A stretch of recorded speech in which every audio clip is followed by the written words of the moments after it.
Hello everyone, how are you doing? This is MD Tech here for another quick tutorial. Today I'm going to show you guys how to recover deleted files you might have on your Windows computer. So let's say you've deleted some files in the past and you want to recover them. This tutorial will be geared towards you guys. Now, the first thing I would always recommend trying is opening up your recycling bin. If you do not have an icon on your desktop, you can always search it on the start menu. But we're going to open up our recycling bin first, and we can see that there is nothing in there. If there was, it's very easy to restore an item. All you have to do is just right click on the picture or icon or whatever. You right click on it and then you'll click on restore, and it would likely restore it back to the desktop or wherever you deleted it from. Now, I'm assuming most of you guys have already checked that, but that's always a good place to start. So once you verify that it's no longer in your recycling bin, we're going to navigate over to the internet. And I'm going to start with Google because that's usually where most people's starting point is. And I'm going to type in Recuva, R-E-C-U-V-A. Then I'm going to hit enter. One of the best matches that comes up should say Recuva, restore deleted files even if you've emptied the recycling bin. This comes from the makers of Piriform. So if I open that up, you want to download it directly from them. That's always recommended. And if this looks a little bit familiar, it is the same people who make and develop CCleaner. So once we're on this page, we can download the free version by clicking on the download free version button. You want to select the free download. If you want to contribute, you can always buy it, but I recommend you just download the free version. And we can download it directly from their domain or from filehippo.com. I'm going to select from piriform.com just because I usually like downloading it from the maker's website. And then it looks like it's about 5.3 megabytes, so not a very big download. So I'm going to save it. So once it's done downloading, I'm going to run this file. It's going to ask, do you want to allow this app to make changes to your device? I'm going to select yes.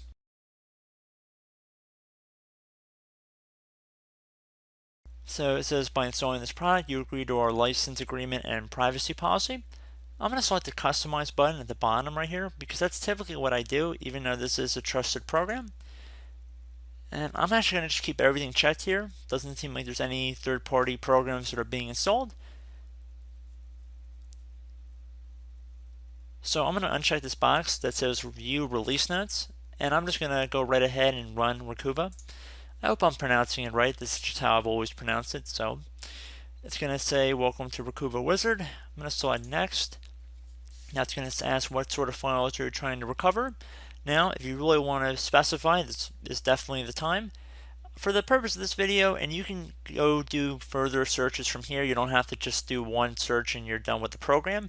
You can open this program back up and run multiple searches, so if you want to do one at a time, you're more than welcome to. I'm going to say pictures, and then I'm going to click on next, and it's going to say where were the files. So if they ended up in the recycling bin, you could select this. If they were in your document folders, you could search that as well.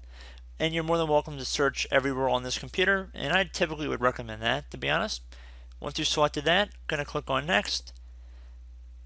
And then as a follow-up to this scan, even before you select other different file types, you can select this enable deep scan the second time you run the scan, which should hopefully do a more thorough job. So you have multiple avenues to explore with this utility, which is one reason I really like it. So I'm going to click on start.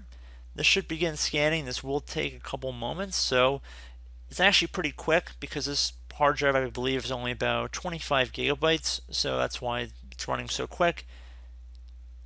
But we can see that it's already found some interesting items here. Now some of this might be garbage because I definitely do not remember these pictures, but let's say we switch to advanced mode right here, which is the typical view that you usually see these files in. Look for something that you might recognize, like the name of the file. That always would help.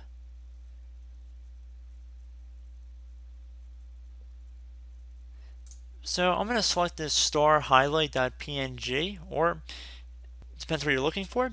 And I should note that how the color is being distinguished here. The green means it's more than likely fully recoverable. The red means it's probably been overwritten by other files on your hard drive, because once you delete a file, it becomes free reign for other programs to overwrite parts of the file, making it corrupt. And yellow, I believe, is partially intact, but it might not be fully readable. So keep that in mind. Usually if it's red, it's probably a lost cause.